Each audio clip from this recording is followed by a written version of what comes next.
Erev Tov to everybody. Awesome. Tonight we're going to do two things. We're going to complete chapter 15 in the book of Melakhim. Um, it's a pretty quick chapter. There's not a lot of supplementary material in Chronicles. And then the second half of this year I wanted to do something for Purim, analyze one of the prakim in the Megillah, just as a little chupar before we get to Purim, chapter 9 of the Megillah, which is always one of my favorite chapters to teach and to analyze. Okay, so let's first of all, let's get to Perek Tedvav in Sefer Melachim, the 15th chapter of Melachim Bet, and I will put it up on my screen. Achon Mamre, and Sefer Melachim Bet, and we are in Perek Tedvav. So last week, let's share our screen. Sorry, let me share my screen. So last week, we did the first 8 verses describing the period of time of Yeravam, the second Yeravam, Melech Yisrael, who overlapped significantly with Azariah ben Asya, who is called in the book of Chronicles and in the book of Yeshayahu and in the book of Hosea and in the book of Amos. And we went into great detail and saw the reality of a period of time of great success, politically, militarily, economically, even on some level religiously, that certainly from the perspective of the king, at the same time, it was coupled with all of that material, political, economic, geopolitical success, were the seeds of destruction. Okay, were the seeds of destruction and whatchamacallit, and in that context, the great success, political, military, also led to the excesses. Success often leads to excess, taking advantage of the poor. The economic bubble led to strife, led to exploitation, led to complacency, led to a society that was very luxury oriented, led to a society that was very, very troubling. And that was what was going on in Judah, in Yehudah, and Yeshayahu and Amos gave vent on a very deep prophetic level to their perspective on all of the success that was going on and what would happen. At the same time, up north, there was also, as we said, great success. Yeravam, if we looked at the previous chapter, the Bible says that Yeravam, the king, had restored the glory, the empire, even though he was a terrible king. Hu heishiv et gvul Yisrael milavo chamat ad yam ha'arava ki dvar Adonai Elohei Yisrael asher diber biyad avdo Yonah ben Amittai niva asher migat chefer ki ra Hashem et oni Yisrael moreh ma'od vas efes atzur v'lo diber Hashem limchot et shem Yisrael mitachat shamayim ve'yoshiem biyad Ravam ben Yoash. So the Bible makes it, the Navi here makes it very clear that Yeravam was an evil king. Yeravam and Am Yisrael were not really worthy of this success, but God had mercy. Ra'ah et ani Yisrael, God had seen the decades of oppression of Aram, and now that Aram had to deal with Assyria, Israel was given a respite. It was given a respite, maybe to, so to speak, a last hurrah, a last potential to do teshuvah? Unclear, but they had a last hurrah in the north as well during this period of time of stability. And if you look in the book of Amos, there's a real play on this, because if you look in Perek Vav, when Amos critiques both the people in Judah and in Shomron, Hoy hasha'ananim b'Tzion, the complacent ones in Zion, v'habotchim b'har Shomron. So these are the people who are, doing all these things and taking advantage. So if I'm not mistaken, when he says what's going to happen, so he says again a play on that nevuah. Ki hineni mekim aleichem beit Yisrael neum Hashem Elohei tzvaot goy v'lachatzu etchem milevo chamat ad nachal arava. He's going to oppress you from Levo Chamat ad Nachal Arava, meaning the very same nevuah. In a sense, it's playing off the very same nevuah. The nevuah at the end of chapter 14, which spoke of the great success of Yeravam, that it would go, Hu Heshiv et Gvul Yisrael Levo Chamat ad Yam Arava ki Dvar Hashem, is now going to be reversed. And there's going to be something coming. And the beginning of that something coming, that terrible something coming, is described in a little bit in our chapter. So now let's go to our chapter 15. As I said, we read the first 8 verses last week. We analyzed the great. Now we start with the beginning of the slow erosion of the northern kingdom. Tonight we are going to focus exclusively over a kind of 40-year period from the heights of Yeravam. We start to find what happened. Bishnat Shloshim Ushmona Shana Lazarya Melech Yudah. On the 38th year, Malach Zechariah ben Yeravam al Yisrael b'Shomron Shisha Chodashim, 6 months. That already tells you something bad. It tells you that this king was not well liked. It tells you that there is conspiracy. It tells you that there's political infighting.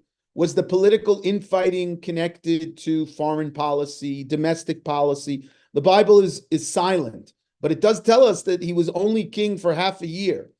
Vayas hara b'nei Hashem kasher asu otov lo sar mechatot Yeravam ben Avad asher Yisrael. Vayikshor alav Shalom ben Yavesh, Vayakehu kaval am, vayimitehu. So he is struck in public, which itself shows you something as well. There's a conspiracy against him. Vayikshor alav Shalom ben Yavesh, Vayakehu kaval am, vayimitehu, vayimloch tachtav. So we have basically the last of the house of Yehu. Yeravam was a descendant of Yehu, who had destroyed the house of Omri, Achav, and his children. And Yehu had children, and Yeravam was one of the descendants of Yehu. Zechariah was the last descendant of Yehu. And here, his line is eradicated. V'yeter divrei Zechariah hagnek tuvim al sefer devarim l'malchei Yisrael. Hu devar Hashem asher diber al Yehu lemor b'nei revi'im yeshu l'chal kisei Yisrael. You would have 4 generations, 4 kings that would, 4 who would sit on the throne, but by the end, they would also be deposed. Now the Bible tells us he lasts even shorter. Shalom ben Yavesh, Malach b'shnat 39 shana, le'Uziyahu melech Yehuda, vayimloch yerech yamim b'Shomron. He was king for a month. So here you have another king who is dispatched after a month. The infighting is very intense. Vayal Menachem ben Gadi mitirza, vayavo Shomron, vayachet Shalom ben Yavesh b'Shomron in the capital city, vayimitehu, vayimloch tachtav, v'yeter divrei Shalom v'kishro asher kashar, hinei ktuvim al sefer divrei amim l'malchei Yisrael. And the Bible tells us that he was a very brutal king, this Menachem. Az yaker Menachem et tifsach ve'et kol asher ba ve'et gvuleha mitirza ki lo fatach vayach et kol ha'herotea bikeya. He killed and he slaughtered all of the pregnant women. Again, a very, very, very brutal kind of picture that we have of this Menachem, what's his name? Menachem ben Gadi, this guy. So we had two kings who were dispatched very quickly. Zechariah was 6 months. Shalom was 1 month. And now we have Menachem, who, a very brutal king, probably doesn't want to get killed and dispatched as quickly as his other people, and so he simply goes to war, probably against the center of those who were opposed to his rule for whatever reason. The text now continues. Bishnat shloshim v'teisha shana la'Azariah melech Yehuda malach Menachem ben Godilas eser shanim. So he already tries. He's a little bit more stable. He's there 10 years. But now is a critical moment in Jewish history. The Bible tells us, Ba ful melech Ashur al haaretz. We have a record of this in extra biblical sources. This is the first time that Assyria enters into the picture of Eretz Yisrael affairs, Eretz Yisrael politics. Assyria is on the rise. We're in the 740s, who knows exactly when. So the Bible tells us that it was during this period of time, for the first time, full in Assyrian records, he's called Tiglat-Pileser. So Ba-Ful Melech Ashur al haaretz vayitain Menachem leful elef kikar kesef liot yadavito lachazik hamamlacha biyado. He basically becomes a vassal to Melech Ashur.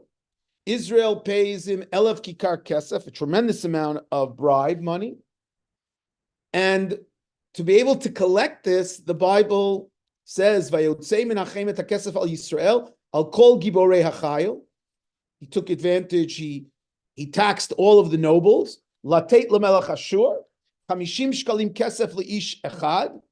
So to collect 1,000, he had to basically go to, he had to go so 50. He had to go to, I guess, 20. Vayeshev melech Ashur v'lo amad sham ba'aretz. The yeter divrei Menachem v'chol asher asah haloim ktuvim al sefer deravim l'malchei Yisrael vayishkav Menachem im avotav vayimloch Pekachyahu b'no tachtav. So, at the same time that there's a tremendous amount of stability in Judah, there is instability in the northern kingdom. There are constant turning over of the leadership. There is coups and violence, internal battles. Israel has become, in many ways, by the end of this period, of this 11-year period, they have become a vassal on some level to Assyria. But it's only put off the oncoming onslaught for a number of decades. the Bible tells us, again, in contrast, Bishnat 50 shana la'Azariah melech Yehuda, Malach Pekachyahu ben Menachem al Yisrael b'Shomron shnatayim. Again, we go back. So Pekachyahu, the son of Menachem, is only there for 2 years. Vayasara b'nei Hashem lo samech chatot Yerovam ben Asher Yechti Yisrael. Vayikshor alav Pekach ben Remalyahu Shalisho. So his assistant kills him. Vayakeu b'Shomron be'armon Beit HaMelech et argo v'tayaryeh v'imo 50 ish mibnei giladim vayimiteu vayimloch tachtav. V'yeter divrei Pekachyahu v'chol asher asa hinam ktuvim al sefer divrei yamim l'malchei Yisrael. So once again, why the Bible doesn't tell us why exactly there is a revolt against our good friend Menachem, against Pekachyahu, and he's only there for 2 years. But again, there is no reason why we cannot speculate. Did it have to do with foreign policy? Was he continuing the policies of his father to be a vassal to Assyria and others disagree? Was he continuing the policy of collecting money from the elite to pay off the taxes, and therefore there was a rebellion? Was there continued attacks on, various cities that had occurred beforehand? Again, Menachem had attacked.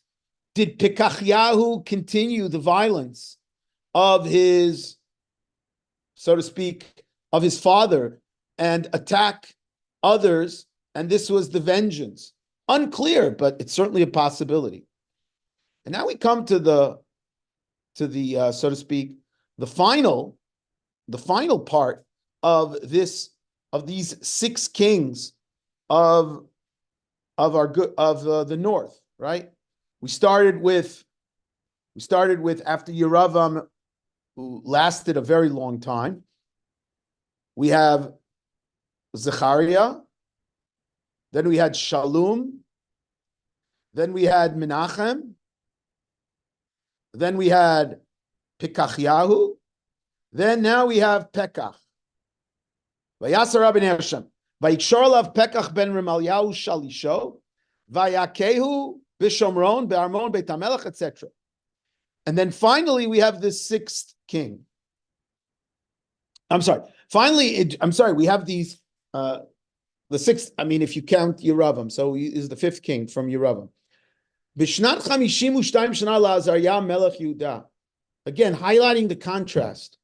In the 52nd year of Azariah, again, as we noted last week, at some point in his life, Azaryahu got tzara'at, and he was isolated in the Beit HaChofshit, as it said in the book of Melakhim and in the book of Divrei Yamim. And probably the 52 years are not fully his years. They overlap with his son, but he was, so to speak, the figurehead at the time.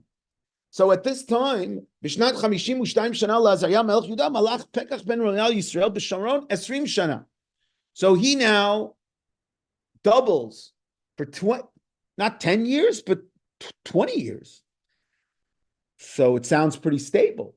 But look at what happens in his day. Vayas hara b'nei Hashem lo sarmin chatot Yeravam ben Asher Yechti b'yimei Pekach melech Yisrael ba Tiglat Pileser melech Ashur, another Tiglat Pileser. And maybe that's why the Bible before called him fool, to distinguish that Tiglat Pileser from this Tiglat Pileser. B'yimei Pekach melech Yisrael ba Tiglat Pileser melech Ashur. And for the first time, this is what I call the slow erosion of the northern kingdom.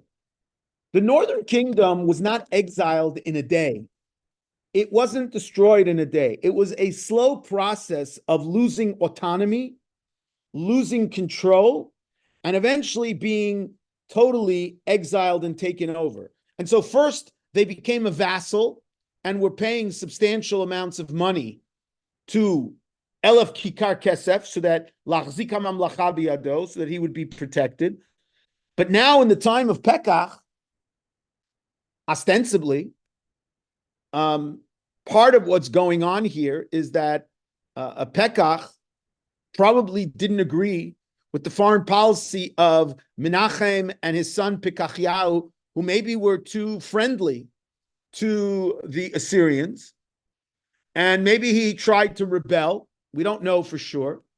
But the Bible says, B'yamei Pekach Melch Yisrael bat Tiglat Pileser vayikach et Iyun ve'et Evel Beit Ma'acha ve'et Yanoach ve'et Kedesh ve'et Chatzor ve'et Gilad ve'et Galila kol Eretz Naftali vayagleim Ashura. So what you have here is, for the first time, Assyria asserts itself and captures territory from the northern tribes. So we've, so to speak, gone one up. We went from vassal state of the north to Assyria to actually some of its territory is captured and annexed by Assyria.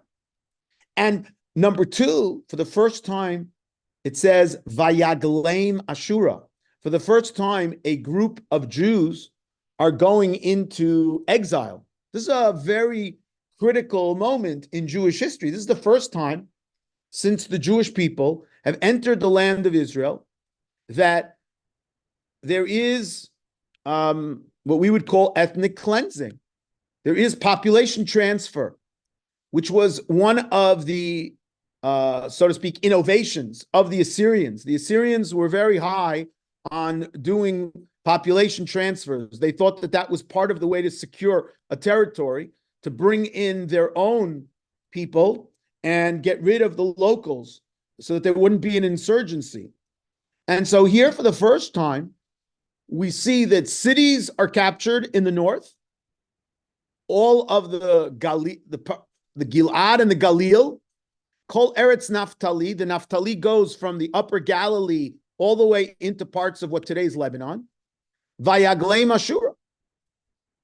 Vaikshor Kesher, Hoshea ben Ela, Al Pekach ben Ramalyahu, Vayakeu, Vayimiteu, Vayimloch Tachtav, Bishnat Esrim, Liyotam ben Uziyahu. We're already during the time of Yotam, meaning Uziyahu has died, and there's an overlap of 10 years of this 20-year reign. During the course of that 20-year reign, all this has happened. Hoshea ben Ela, at the end of the 20-year, again, Vaikshor Kesher. Notice the Bible doesn't mince words. It constantly uses the phrase Vaikshor Kesher. There was no natural passing on of the leadership. It was a conspiracy, Kesher, a conspiracy against him. Vaikshor Kesher, Hoshea ben Ela, Al Pekach ben Ramalyahu, Vayakeu Vayimitehu, Vayimloch Tachtav, Bishnat Esrim Liyotam. V'yeter divrei Pekach v'chol asher asa hinim ktuvim al sefer divrei hayamim l'malchei Yisrael. And finally, the parak ends by going back to the period of Yotam, because all this time we've been talking about in the 50th year, in the 52nd year, in the 38th year, in the 39th year of Uziyahu. By the time that Hoshea ben Ela, who ultimately is going to be the last king of independent Yisrael, of the northern kingdom, Yotam is in place. We know very little about Yotam. There are no prophecies in the book of Isaiah or the book of Amos or the book of Micha that are specifically attributed to the time of Yotam. Yotam seems to have been, as I said, kind of an overlap between Uziyahu and the kind of continued that period, the stability of the period of Uziyahu. He is seen in certainly from the text and in rabbinic literature as a very pious king. He is not viewed negatively. but we have very little information about him. Bishnat Shtayim lepekach ben Rayahu melch Yisrael malach Yotam ben Uziyahu melch Yudah ben 25 shana haya b'molcho v'sheish shana malach b'Yerushalayim. He was king for 16 years. Okay. V'shem imo Yerusha bat Tzadok v'yasa yashar b'nei Hashem kechol asher asa Uziyahu aviv asa rak abamot lo saru ramim zabchim u'mekatrim babamot hu bana et shar beit Hashem ha'elyon. He seems to have fortified the Beit Hashem, but there's nothing else that we hear about Yotam. We don't hear about any battles, so that's good. We don't hear about any civil war with the north, so that's good. It's a kind of small interregnum when there was peace and quiet, but at the same time, as Isaiah indicated, underneath the surface, there is a lack of social justice, and there is a lack of certain things that probably that are so to speak bubbling under that will eventually come back to bite Judah as well. But the text tells us at the end of Yotam's reign, Bayamim Haim, in his day, Heichel Hashem lahashlich biYehuda Ritzin Melech Aram. At that time, Ritzin, the king of Aram, all of a sudden Aram shows up again. Ve'et Pekach ben Remaliahu. At that time, they started to attack Judah. Why would they attack Judah? Well, we know from the book of Isaiah very simply why they would attack Judah. Because the enemy of my enemy should be my friend. They start up with Judah because they want a coalition. They want to have a coalition. Aram, which originally had been the enemy of Israel, now wants to be allied with Pekach ben Remaliahu, the king of Israel, because of the greater threat of Assyria.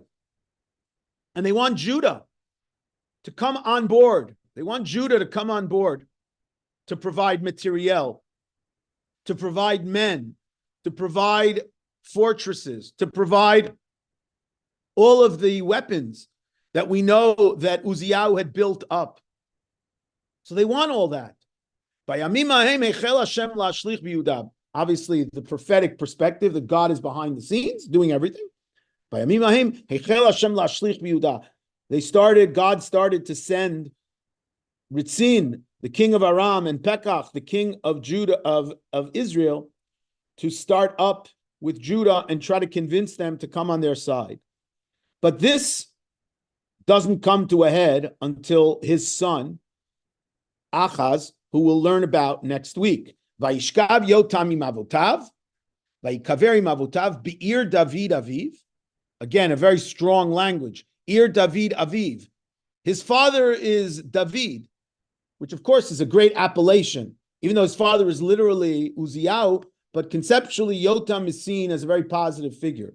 Vayimloch Achaz beno tachtav. And so when we look, we're going to, next week, we'll see about Achaz, and of course we're going to have to compare it to chapter 7 in the book of Isaiah, which is all about the confrontation between Achaz and Ritzin and Pekach ben Remaliahu and Yeshayahu and all those characters. Okay.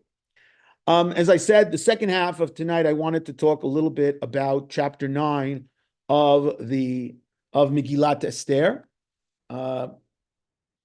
Some of you, many years ago, I gave this part of these Divrei Torah, so some of you may have heard, if you listen to me a lot, you may have heard some of this already. I'm sorry, but to me, this is, again, just pointing out a couple of important things. So chapter 9 is the chapter when we're all tired, usually, by the end of the Megillah, especially if we're fasting. So we don't always listen to it carefully.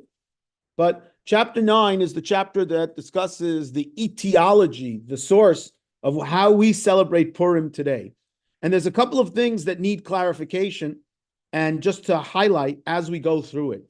And ultimately, the big question as we celebrate Purim today is it's a weird holiday on many levels because it's a holiday where we celebrate different parts of the Jewish community celebrated on different days. We have Purim and we have Shushan Purim. I guess if we lived in Shushan, we would celebrate on the 15th. Today, the most famous place which celebrates it on the 15th, of course, is Jerusalem. Jerusalem is the city, because according to Jewish tradition, cities that have been walled from the time of Joshua read on the 15th day, which itself is a strange thing. What does Joshua have to do with the Megillah? Joshua is not mentioned in the Megillah at all.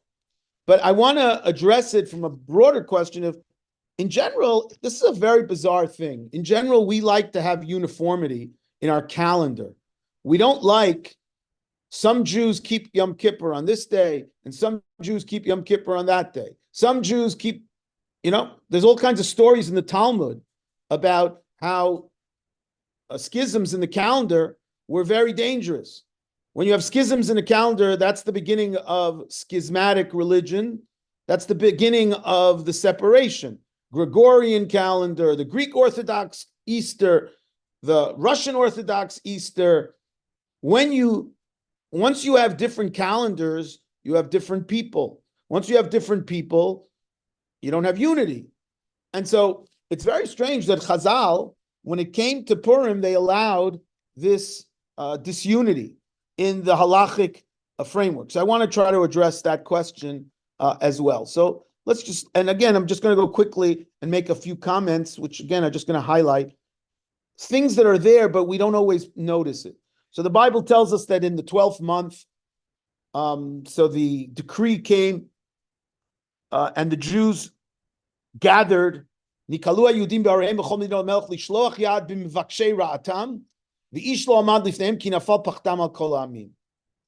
the Bible says that they gathered together to confront those who wanted to kill them.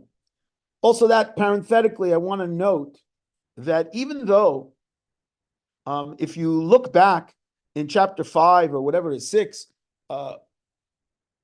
when or 8, I don't know, whatever it is, when Achashverosh gives the Jews permission to fight back against their enemies, he says that they can kill the men, the women, and the children. Just like Haman wanted to kill the men, the women, and the children, so too the Jews are allowed to do that. If you look carefully at the Megillah never says that they actually did such a thing. The Megillah makes a point of emphasizing that they killed those who actually sought their demise. So it uses terms like those who sought their evil, those who wanted to kill them. Or the next phrase, Vayakua Yehudim b'chol oivehem, their enemies. Makat cherev hereg v'avdan vayasu b'son ehem kirtzonam. They attacked their enemies. 500, etc. B'nei Haman hamidata. Sorer Yehudim haragu ubabiza lo shalchu et yadam, which of course echoes the story of Amalek and Shaul, that Shaul there did not follow the dictates of God and turned what should have been a direct confrontation with evil into an economic boon and undermined God's commandment and made it into like, okay, we're gonna go and massacre and make a lot of money. And then the Bible continues and tells us that Esther asks for another day to fight, and they fight. So now I want to focus on the aftermath of the fighting. That's what I want to focus on. So the Bible says that Vayikalu Yehudim asher b'Shushan gam biyom 14 l'chodesh Adar vayargu b'Shushan 300 ish ubabiza lo shalchu et yadam. So a total of 810 people, if you include the sons of Haman. Ushar Yehudim asher b'not Melech v'amon nafsham 75,000 ubabiza lo shalchu et yadam. 75,000. Just parenthetically, also, again, how seriously to take these numbers is a good question in general. How seriously to take numbers in casualties of war in any ancient text is always a question.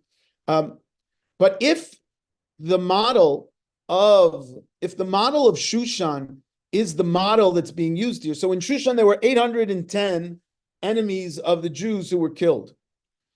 Now, if the 75,000 that are mentioned in the next pasuk are distributed over the 127 Medinot, Asher, Mehodu ve'ad Kush, so that means that's it's a big number, 75,000, but in each locale, if there were in fact, Hamanniks and gangs of Hamanniks, so again, if you do the math, 127 into 75,000, how much is that? Anybody can do that quickly in their head?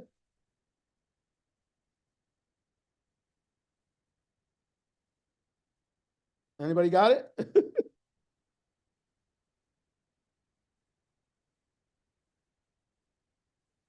How much is that? What are the numbers? 75,000 if we divided it by 127. No. 590. Right. So that would mean kind of in Shushan, it was about 800, 500 on the first day, and they got an extra day. They got so about 600 in each locale.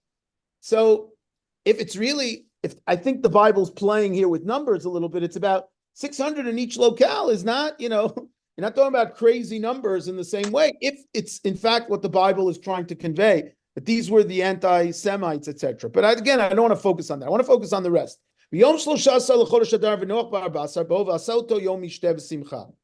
והיהודים שבשושן נקהלו ב13 בו ב14 בו ונוח ב15 בו ועשו אותו יום משתה. So I want to read this carefully. The Bible tells us what they did that first year. That first year, they fought on the 13th, and they rested on the 14th, and they made the day that they rested Yom Mishteh V'Simcha. The image I have in my head is like those newsreels of that first year when they declared 1947, the partition plan, and everyone just spontaneously broke out in dancing. There was no Yom Ha'atzmaut yet. There was no tekes. There was no set ritual. It simply, spontaneously, in this first stage, it became a Yom Mishteh V'Simcha, period. It was a Yom Mishteh V'Simcha. That's what happened. And for the Jews in Shushan, the Yom Mishteh V'Simcha, again, there's no mention of any rituals. There's no reading of the Megillah. There's no Matanot Le'Evyonim. There's no Mishloach Manot. That's stage one. Verse 17 and 18 is stage one. Stage two already tells you what happened in subsequent years. That's the way to read verse 19. Al Kain hayudim pirazim hayoshvim b'arei pirazot osim et yom 14 l'chodesh Adar simcha umishteh the Yom Tov umishloch manot ish l're'eu. In subsequent years, the Jews who lived in the unwalled cities, for the first time we have this unwalled cities business, not mentioned up until this point. There were groups of Jews who decided to take upon themselves. Notice there is no mention of Mordechai, there is no mention of Esther, there is no mention of any rabbinic elite getting involved. It was a grassroots effort. The Jews who lived in the Area Praziot, they started this custom. The Jews who lived in these unwalled cities, were those the Jews who felt most threatened? Were those the Jews who were confronted the most anti-Semitism? I have no idea. But it says that they started to do this, Osim et Yom HaBasar, and they were the ones who start the minhagim. But notice their minhagim are very intense. Simcha u'mishteh, the Yom Tov. It's a Yom Tov. Now again, what does Yom Tov mean here? Chazal understood it literally. If you look in the Gemara and Megillah, Yom Tov, they started to have Isur Melacha. But it may mean that they kind of took a day off from work.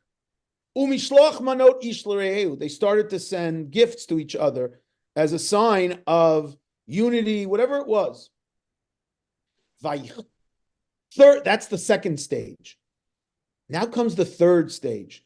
Vayichtov Mordechai et hadvarim ha'eleh vayishlach svarim el kol haYehudim. It sounds like this was done by a portion of the Jewish people, Hayudim HaPrazim, and Mordechai wants everybody to do it. Vayichtov Mordechai Tavrim Eile Vayishlach Svarim El Kol HaYudim Asher B'chol Medinot HaMelech Achashverosh HaKirovim V'HaRechokim, which itself is a fascinating statement. When you say the far and the near, that all, of course, depends on where you're sitting. If you're sitting in Shushan, in Persia, then the Rechokim may be the people in Kush, and it may be the people in Eretz Yisrael. That's what's ambiguous here. Hakrovim v'arechokim. And what should they do? L'kayem alehem la'asot liot osim et yom 14 lechodesh Adar ve'et yom 15 bo b'chol shana v'shana. The simple pshat is that Mordechai wanted all the Jews to keep both days. Maybe he, on the one hand, he was happy that these Jews had started a kind of grassroots minhag to start to commemorate what had happened, but he wanted all the Jews to do it, and he wanted all the Jews to do both days so that they would both experience and recognize that the Jews in Shushan continued to fight. And all the Jews throughout the world should look to Shushan and Mordechai and Esther as the center of the authority to put into practice Jewish behavior. Kayamim asher nachu bahem Yudim me'ovehem v'achor shenepach lehem yagon l'simcha u'me'ever liyom tov lasot otam yemei mishteh v'simcha u'mishloch manot ish l'reo. That they kept. They got rid of the Yom Tov.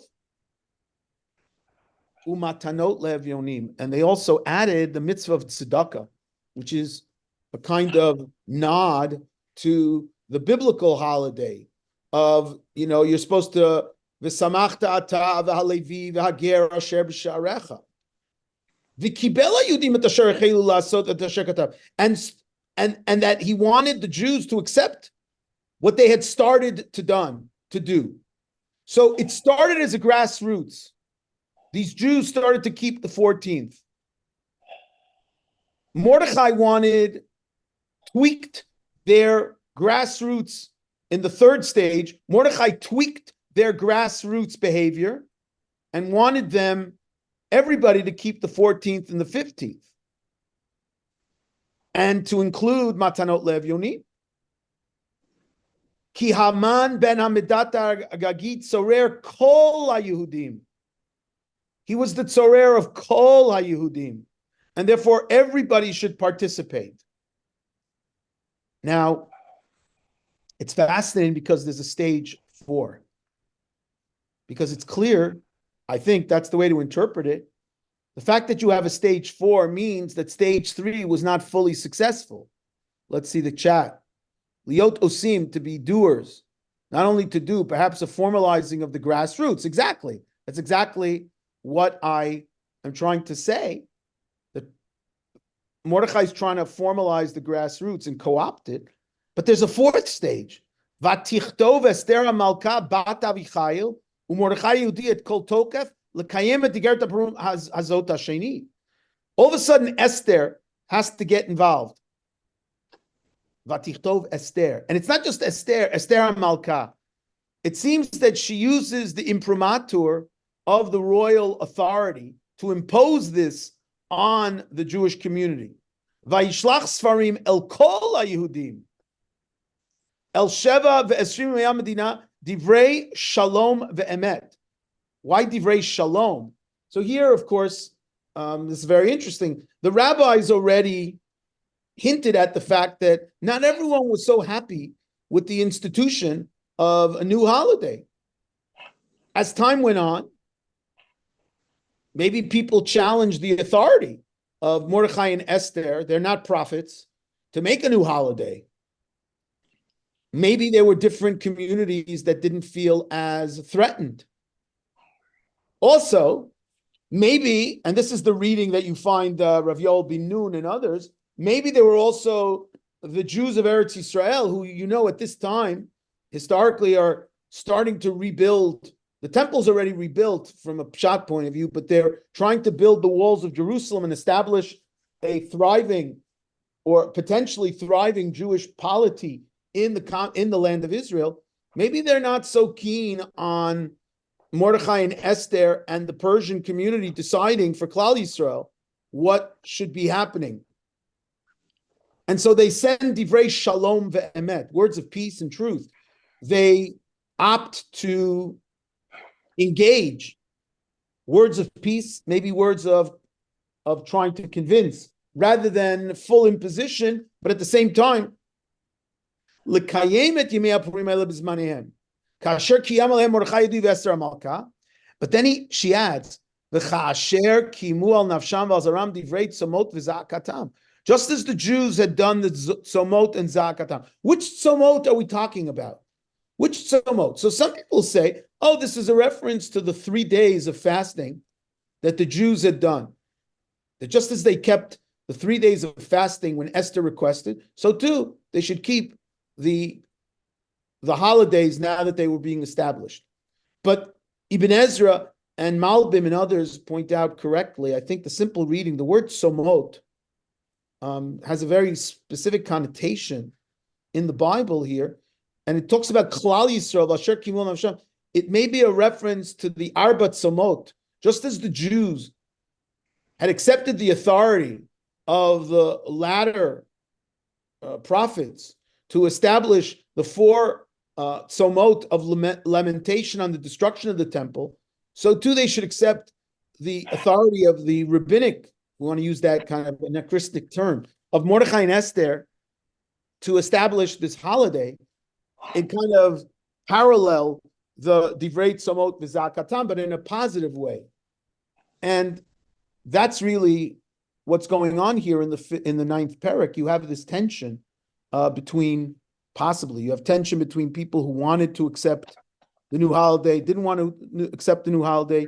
You have this stages from the spontaneous to the grassroots minhag to the Mordechai establishing to Esther and Mordechai finally trying to get everybody on board. Now there is a 5th stage that's not in the Megillah, and that's what Chazal did. Chazal, of course, they took it. Mordechai's suggestion that everybody should keep the 14th and the 15th did not, maybe it just petered out. It wasn't accepted. And notice that Esther just talks about keeping the days, but she doesn't specify exactly if everybody's going to keep 2 days or not. Chazal, I think, went into that little vacuum, and based on how they read the Megillah, and they were the ones who codified for forever and ever that there should be a recognition of what happened in Shushan, but there should also be a recognition of what happened outside of Shushan. And since it started as a grassroots, and some people celebrate on the 14th, and some people celebrate on the 15th, we should keep that matkonet, we should keep that model for generations of trying to echo what had happened in the grassroots, because fundamentally Purim started as a grassroots holiday. Now, what's nice is, and Chazal said, we will also try to bridge the gap between the diaspora and the Eretz Yisrael community by giving a nod and saying that when it comes to how we determine what is considered a city that's domeh to Shushan, a city that's walled, we will say that we'll go back to Joshua, which is a kind of, as the Yerushalmi says, l'teit kvoda le'eretz Yisrael, to give kavod to Eretz Yisrael. It's in effect Chazal trying to kind of square the circle, that there would be a sense that, yes, on the one hand, the miracle happened mostly in the diaspora. Yes, the center of authority and Jewish life of the Megillah stories in the diaspora, but ultimately, as we celebrate this forever and ever, we should remember, and certainly remember, that Shushan really is a place, but it has the echoes. Ultimate echoes are the echoes of going back to Eretz Yisrael. and conquering Eretz Yisrael and not conquering Shushan, and remembering the Joshua narrative. I want to wish everybody a wonderful Purim. Wish everybody obviously an easy fast tomorrow, and it should be a meaningful fast. Obviously, we're all thinking about the Chatufim. We're thinking about the hostages. We're thinking about the war in Gaza. We're thinking about all the challenges that the Jewish people, the state of Israel, are facing. Very complex challenges, and tomorrow it's a very powerful moment. Hundreds of thousands of Jews are going to say Shema Yisrael together at the same time. There's a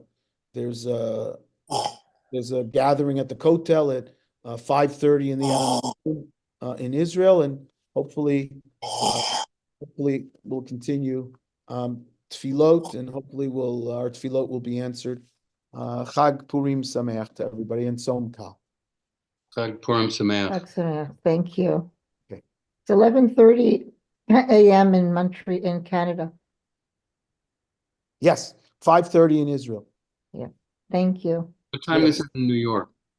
Anybody? 11:30. 11:30? Thank you. Okay.